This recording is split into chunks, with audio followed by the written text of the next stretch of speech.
podcast, Just Keep On Hearing. I'm Jocelyn. I'm Kylie. I'm Hiba. And I'm Olivia. Jocelyn, want to tell our listeners about our podcast name? Sure, each of the words corresponds to the first letters of our names.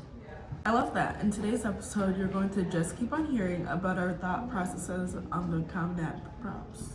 I can't believe that we're about to be seniors. It feels like just yesterday we were freshmen entering Heritage for the first time. I know, right? I'm starting to get stressed out about college and the application process. Well, hopefully when we start to discuss these prompts, it will get less stressful for us. Yo, what's up, guys? First, we're going to start off by talking about our backgrounds, our identities, our interests, and our talents. We have a lot of them. Jocelyn can make bracelets, Hiba loves cats, I want to become a vet, and Olivia, she's just Olivia. Exactly. Our backgrounds are all different. Some people call us the rainbow because we're so diverse. People call us that. For me, I would probably write about being Pakistani, which is basic, but I genuinely don't think you can know me without knowing the effect my culture has had on me. Really? How so? Technically, I'm an American-born Pakistani, but my family holds on to our traditions, culture, and language so firmly, it's as if we're still living there. Wow, that's impressive. It definitely takes effort to keep culture alive. Our entire way of living is Pakistani, whether that be speaking Urdu, having weddings with 5 different events, joint family systems, or inconveniencing yourself for the sake of others. These sacrifices and ways have been instilled into me. Wow, I knew you guys had big weddings, but I didn't think they were that big. Yeah, being Pakistani definitely has its perks, but many people have a negative vision of Pakistan and other Muslim countries that are just not true. Really? Like what? People label these countries and their people as being dangerous. However, these countries are the ones left in ruins from bombs and attacks from other countries, yet are still being labeled as terrorists. Anyways, because of this, I was always nervous about showing my culture or my religion in fear of getting labeled as something I'm not. But then I realized it's just not right to hide myself away. That's so unfair to be labeled such a negative thing when it's not true. That must be so frustrating. Yep, it's incredibly frustrating. Knowing that people think this way made me hold a feeling of injustice in my heart. Watching people die and be labeled something they are not has shaped me to become completely open and proud of my beliefs and traditions. My culture has completely shaped the person I am. It's amazing how much environment and culture can shape a person. Growing up in such a traditional culture means so much to me because it has made me into someone with tolerance and someone who will value my family over everything else. I often find myself sleeping on the floor for months on end if it means that my grandma could live with us, or living in a house with 25 plus family members. Wow, that sounds so hectic. I can't imagine putting up with that. Honestly, I can't complain because these are some of my best memories. It took a second for me to embrace my culture, but when I did, I can't imagine who I would be without it. That sounds like a good idea. How would you write it though? I'd probably tell different stories of my life through anecdotes. Kylie, what about you? Well, I aspire to be a vet. Something that has led me to wanting to be a vet is my family. They support me so much, and if I left them out of my essay, I'd be incomplete. Really? You want to be a vet? That's so cool. I know, right? I've loved animals since I was little, and I've always wanted to make a career out of it. Are there any specific reasons why? Yes, my cat that I've had for my whole life has played a huge role in why I want to be a vet, which is why I would use an anecdote of my cat to display his importance to me. Aw, so cute. Yeah, I want to be able to save animals the way that I would want to be able to save my cat, if anything were to happen to them, and help speak for those who can't speak for themselves. Aw, love that. You also said stuff about your family, but how does that even connect to being a vet? Thanks. My family has played a huge role in my life and led me to the spot that I am right now, and allowed me to freely live out my dreams how I want to. Even me. Family is so important in Cameroonian culture. I love it. If I left them out of my essay, it would be absurd. Without them, I wouldn't be here. My parents immigrated from Cameroon before I was born to give me and my siblings better opportunities. Applying anecdote would be a good way to talk about my experiences and the opportunities my parents gave me. Same. My parents immigrated here before I was born. When I grew up, I loved being creative. I made musicals, I loved making slime, and most importantly, I loved to make friendship bracelets. How would you write about that? I think I might connect the friendship bracelets to how friendship has played such an important role in my life. My core friend group right now has been friends since middle school. I love our friend group. Whenever we get into an argument, we know not to let it get too far, and that above all, we love each other. Exactly. I remember when Kylie and I moved on to high school while Georgia and Aaliyah were still in middle school. We naturally grew a little apart and didn't talk as much due to not being surrounded by each other 24/7. However, whenever we did reconnect, it was like nothing changed within our friendship. I'm so happy you guys have each other. That's so sweet. Aw, that's so cute. I just don't really understand what the bracelets have to do with it, though. Well, whenever summer starts, I love making friendship bracelets. It's something I can do to pass the time, and lots of people wear them during the summer.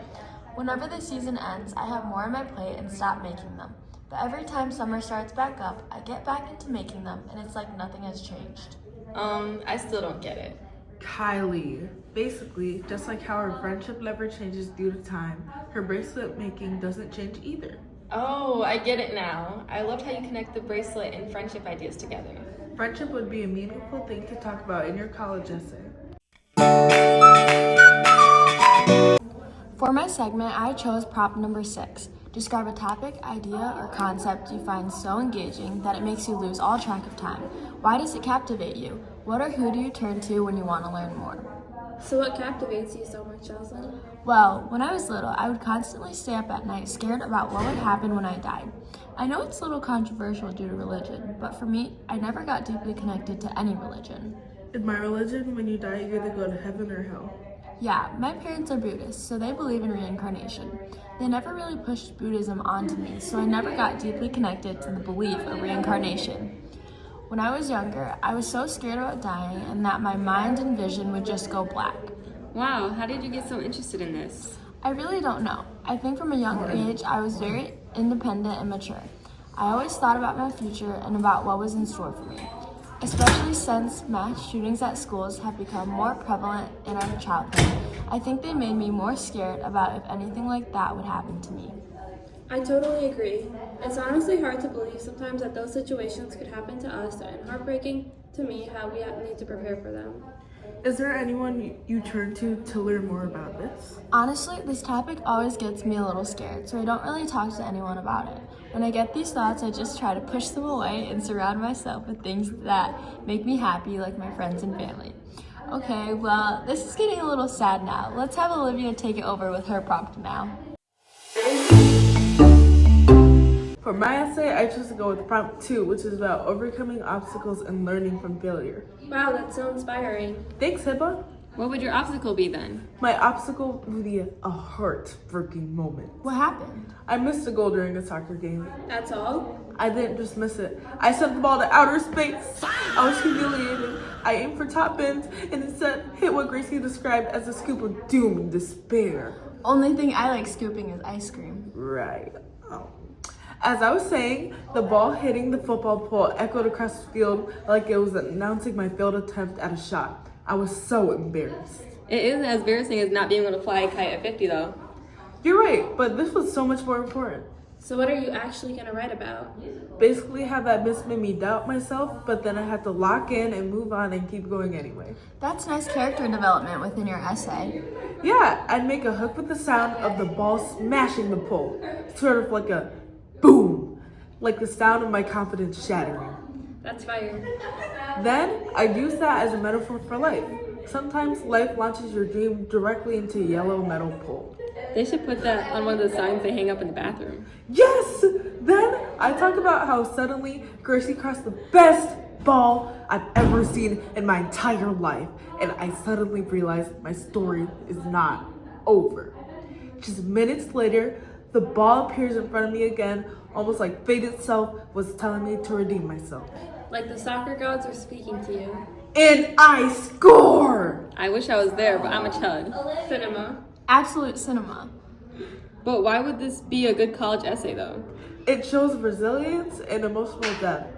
Also, that I am brave enough to publicize my horrible shot. Wow, way to be vulnerable. Exactly. It shows how I can recover from failure, reflect on mistakes, and rise again. Colleges would like that. Harvard's calling. Thanks, Sonia. Want a break from the ads? Today's sponsor comes from Spotify, the very app you are listening to this podcast on right now. With Spotify Premium, you won't have to listen to annoying ads like this one. Spotify is a great app to listen to music on. I love listening to classical music to help me focus on studying for classes like AP Lane. I like listening to podcasts on Spotify too. There are so many out there to help students studying and organization. Premium is $1 now. Don't miss this amazing deal. Now, back to our regularly scheduled podcast. Just keep on hearing. For my prompt 3, I have to talk about a time I questioned a belief and or an idea, and I'll be talking about my experience in private schooling. What does that even have to do with the prompt, though? Well, in my school, it was a lot more conservative than what we have right now, which meant that we couldn't even wear leggings to school, only dresses or jeans. Wow, really? What else did they do? They taught us a certain way that made it seem like if we didn't follow those rules, then we'd not go to heaven. Wow, that's harsh. I know, right? They tried to scare us into following the views of what they thought was being Christian. Well, why didn't you follow the rules? If you were little, wouldn't you just think that's the right thing to do? Well, I had my parents around me to help me realize that their views didn't align with my beliefs. Well, at least you have people around you to lead you in the right direction. Yes, this experience specifically allowed me to realize how lucky I am to have my parents by my side to lead me in the right direction, because they helped to teach me the importance of having my own opinions and sticking to them. That's amazing. I'm glad that you were able to find your way, and this would be a great idea for your prompt. Thanks. I would also probably use an anecdote to show how the story has shaped me into the person that I am today. Great idea! Utilizing anecdote in your story is a great way to see your personality and perspective. Now, on to Hiba. I chose prompt 5, which is about an event that sparked a period of personal growth and new understanding of yourself. I'd most likely write about my experience with typhoid fever in 2017. My family and I went on a trip to Pakistan, and when I got back, I got incredibly sick. Dang, did you get some type of food poisoning? Yeah, kinda. I got diagnosed with typhoid, which made me get hospitalized for a week, after which I lost practically all of my hair. Wow, that sounds so scary. I can't believe that happened to you. It was honestly so weird, but because of that, I was able to grow and subconsciously think about things that I never would have thought of before. I'm sure getting sick and losing your hair had a huge impact on you, even in ways you wouldn't think of. Yes, exactly. I started to become a very paranoid person and would often limit myself in fear of it happening again. I remember clearly that even 5 years later, when we were going back to Pakistan, I was terrified at the thought of going to the same place that got me so sick. Wow, that must have been so scary. Facing something that causes so much pain is something that is not talked about enough. Yep. Anyways, when I finally went back, I realized that I was able to recover, but all of the other kids here had the same sickness, but often didn't have access and couldn't withstand the medication. I was able to recover, but all of these kids often couldn't. I didn't even think about that. I honestly didn't either until I saw the poverty and was reminded of how others lived. This made me become so much more aware of the struggles of others and also to be more grateful for what I have, even the difficult stuff. I'm so happy this had such a positive impact on you. That's an amazing form of personal growth. Thanks, Kylie. I would probably use anecdotes and maybe appeal to sadness because this will get the reader to feel more connected. This sounds like a good plan. So this is what you're going to write about? Yeah, I think it's good because it kind of gets a personal aspect of an event that made me who I am. It highlights how I've been incredibly aware of the opportunities and how lucky I am. That wraps everything up. Just keep on hearing, fans. It's been real. Olivia signing out. Jocelyn signing out. Kylie signing out. Hiba signing out. Join us next week for our episode all about the SAT. I'm Just keep on hearing.